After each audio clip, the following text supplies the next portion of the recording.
Assalamualaikum, selamat siang dan salam sejahtera sahabat dimanapun berada. Sahabat, pada kesempatan kali ini kita akan belajar secara lengkap kupas tuntas tentang kontroversi MSG atau micin atau vetsin ya untuk tanaman. Banyak sekali pendapat yang mengatakan micin atau MSG ini bermanfaat untuk tanaman. Ya, orang-orang tua kita dulu pasti sering ya menggunakan micin untuk tanaman suplir, tanaman kaktus anggur misalnya, atau tanaman-tanaman yang lain. Tetapi makin kemari makin banyak kontroversi, dikatakan sebagian mengatakan bahwasanya micin ini tidak bagus, bahkan berbahaya untuk tanaman. Nah, pada kesempatan kali ini kita akan benar-benar kupas tuntas. Ada 4 topik utama yang akan kita bahas. Kita akan belajar yang pertama, apa sih kandungan dari micin itu? Kemudian yang kedua, manfaatnya apa kalaupun ada untuk tanaman? Dan yang ketiga, bagaimana cara menggunakan micin atau MSG ini secara benar terhadap tanaman? Ada 3 cara nanti cara memanfaatkannya. Dan yang keempat, bahaya yang bisa ditimbulkan kalau kita tidak menggunakan secara benar dan bagaimana cara menghindari bahaya tersebut.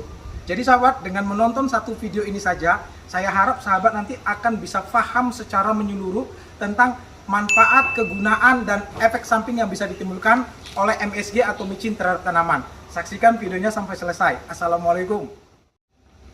Poin pertama yang ingin saya jelaskan, kandungan yang terdapat di MSG atau micin ini. Merek dagangnya macam-macam ya, ada Ajinomoto, ada Sasa, ada macam-macam. Sahabat boleh pilih salah satunya, nggak ada masalah. Kandungan yang ada di dalamnya adalah unsur karbon, hidrogen, oksigen, dan unsur natrium dan kalium. Sahabat, unsur natrium dan kalium inilah yang bisa kita manfaatkan untuk tanaman agar tanaman itu menjadi subur. Setidaknya ada sekitar 8 fungsi dari unsur natrium dan kalium ini yang bisa kita manfaatkan untuk tanaman. Yang pertama, dia bisa untuk menyuburkan tanaman, terutama pada tanaman-tanaman yang baru kita tanam pada usia 2 minggu ke atas. Ini bisa bermanfaat untuk menyuburkan tanaman.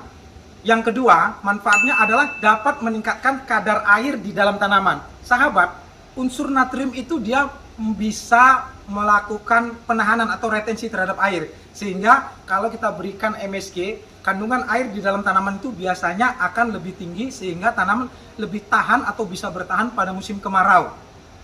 Manfaat yang ketiga, dia juga bisa meningkatkan daya tahan tanaman terhadap penyakit, meningkatkan kesehatan tanaman. Manfaat yang keempat, kandungan natrium dan kalium yang berada di MSG ini dapat mempercepat pembungaan sahabat. Dan ini biasa kita gunakan untuk tanaman-tanaman hias ataupun sayur-sayuran.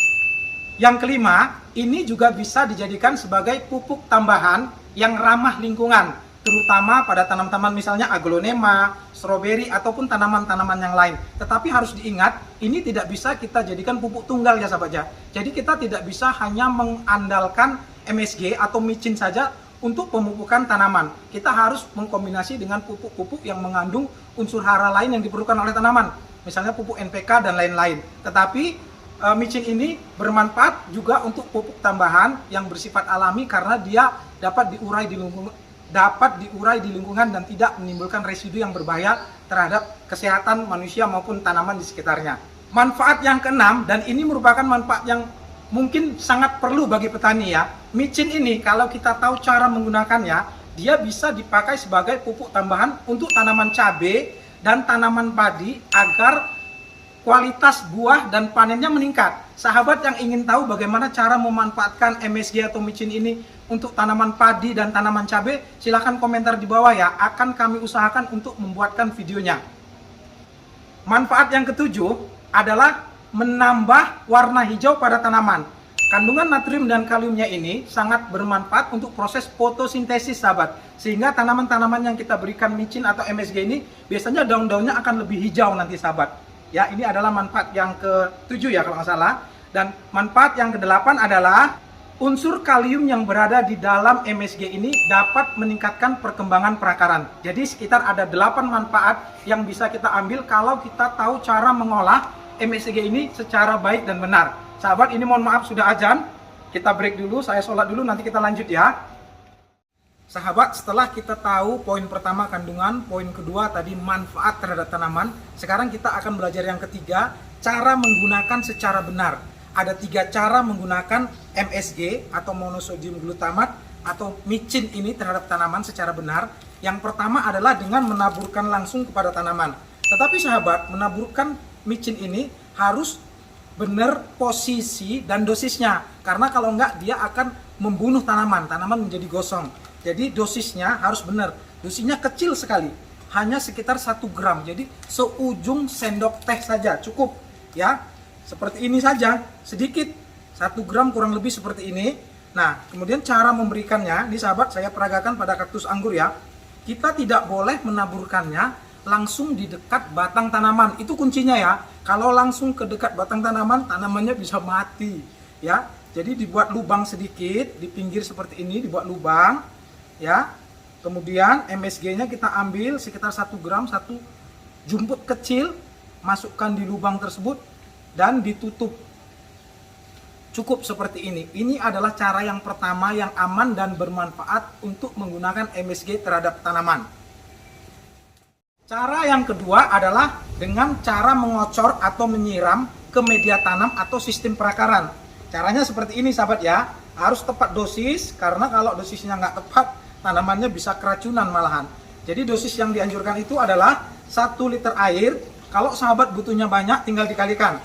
1 liter air itu dengan 5 gram MSG atau micin ya. Sendok teh itu 5 gram. Kalau misalnya sendok makan seperti ini biasanya isinya antara 14 sampai 15 gram. Jadi kalau kita butuhnya 5 gram pakai sendok makan, kita hanya perkirakan ya, jangan sampai penuh. Sekitar segini ya, 5 gram ya.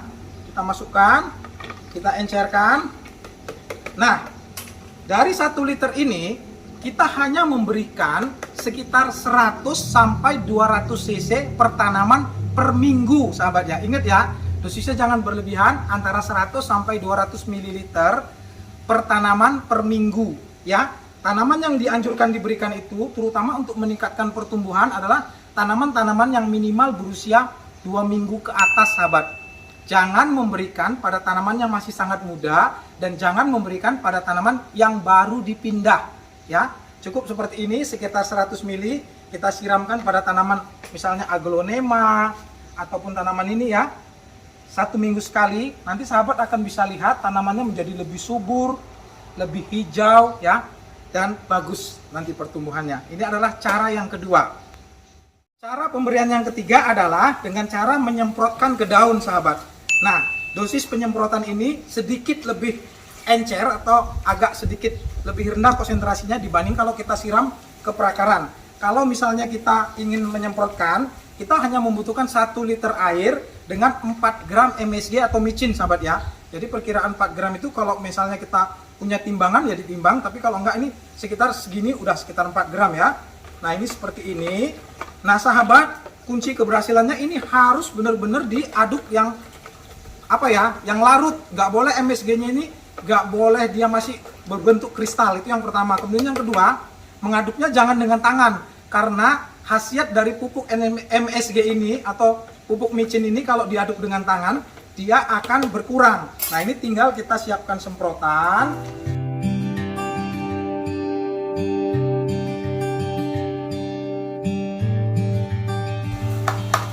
Nah cukup seperti ini. Kemudian kita semprotkan pada daun-daun tanaman seminggu sekali sahabat ya. Nah hanya saja tipsnya, jangan menyemprotkan pada bagian bunga dan bagian buah, karena dia bisa menyebabkan kerontokan. Jadi disemprotnya di daun sahabat ya.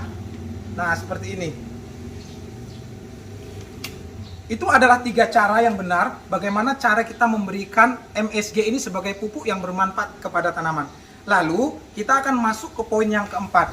Apa bahaya dari MSG ini dan bagaimana cara mengatasinya agar kita mendapatkan manfaat dan terhindar dari bahaya yang bisa ditimbulkan dari efek samping MSG ini. Jadi harus menonton sampai selesai. Poin keempat. Setidaknya ada sekitar 4, 5 atau 6 mungkin kesalahan dalam menggunakan MSG ini sehingga dia menjadi berbahaya. Kesalahan yang pertama, kita memberikan secara langsung dan berdekatan dengan batang tanaman. Ini seperti kita memberikan pupuk NPK atau urea atau apa saja, kalau dekat dengan batang tanaman, perhatikan tanamannya menjadi layu, gosong, dan mati. Karena itu kita bisa memberikan sebenarnya langsung kepada tanaman dengan cara dan dosis seperti yang saya jelaskan. Hanya saja dia tidak boleh dekat pada tanaman. Jadi kesalahan yang pertama adalah memberikan langsung kepada tanaman yang dekat kepada batang. Kesalahan kedua adalah menggunakan terlalu sering dan terlalu banyak. Sahabat, dosisnya tadi sudah cukup jelas ya. Kalau untuk ditabur 1 gram per minggu, kalau untuk dikocor 5 gram untuk 1 liter, dan itu pun hanya 100 mili sekitar untuk pertanaman. Kalau untuk disemprotkan kepada daun hanya sekitar 4 gram. Ikuti dosis tersebut, dan ini diberikan biasanya sekitar seminggu sekali atau 2 minggu sekali. Nggak boleh juga setiap hari, nggak boleh juga terlalu banyak. Jadi kesalahan kedua yang kadang-kadang bisa kita lakukan adalah kita terlalu bersemangat sehingga memberikan terlalu banyak, terlalu sering, sehingga tanamannya bukannya sehat, malah keracunan dan mati. Kesalahan yang ketiga adalah kita menyemprotkan pada tanaman bagian bunga dan bagian buah. Ini nggak boleh sahabat ya. Kalau kita ingin memberikan MSG ini, biasakan pada tanaman misalnya fase vegetatif, itu yang terbaik sebenarnya sebelum dia berbuah dan berbunga. Begitu dia mengeluarkan bunga, sebaiknya dihentikan agar bunga tidak rontok. Dan kesalahan yang lainnya adalah ketika kita menyemprotkan itu langsung kepada buah dan bunganya, ini juga akan menyebabkan kerontokan. Jadi kalau kita ingin menyemprot, semprot pada bagian daun. Kalau ingin kita memberikan kocor pada tanaman-tanaman sebelum masa berbuah atau berbunga ya sahabat ya. Kesalahan yang keempat adalah kita menggunakan MSG ini pada tanaman-tanaman yang besar. Sahabat, meskipun MSG ini memang berfungsi dan bermanfaat banyak sekali seperti mempercepat pembungaan, menyuburkan dan yang lain-lain, tetapi kalau kita menggunakan untuk tanaman yang besar, misalnya kelapa atau kelapa sawit, maka kita akan rugi jatuhnya ya, karena nggak sepadan harga dan manfaatnya. Ya, kita harus menggunakan sekitar 2 atau 3 kilo MSG untuk satu tanaman. Ya, itu kan sudah tidak masuk akal. Ini adalah kesalahan berikutnya, yaitu pemilihan tanaman. Kalau saya boleh menyarankan, MSG ini pakai untuk tanaman-tanaman hias, tanaman-tanaman sayuran, tanaman-tanaman hortikultura kecil yang masa panennya singkat. Ini biasanya akan aman dan sangat bermanfaat sekali. Nah sahabat, mungkin itulah hal-hal yang bisa saya jelaskan tentang bagaimana cara menggunakan, bagaimana manfaat, dan bagaimana agar kita terhindar dari efek samping dan kesalahan-kesalahan menggunakan micin atau MSG ini terhadap tanaman. Sahabat, kalau misalnya ada yang kurang jelas, silakan tanyakan di kolom komentar ya. Kita akan berdiskusi. Saya nggak menganggap saya paling tahu semuanya. Ya, kita bisa berdiskusi. Saya mungkin saja, bisa saja pengalaman sahabat berbeda. Saya mohon maaf sampai melibet. Bisa saja pengalaman sahabat berbeda. Silakan berkomentar di bawah. Kalau yang punya pengalaman tentang menggunakan micin atau MSG ini terhadap tanaman. Kalau sahabat ingin tahu secara detail bagaimana cara menggunakan micin atau MSG ini terhadap tanaman cabai, terhadap tanaman padi, agar memberikan panen yang melimpah dan kualitas buah yang bagus, sahabat boleh berkomentar di bawah. Saya akan usahakan membuatkan video berikutnya. Terima kasih. Assalamualaikum warahmatullahi wabarakatuh.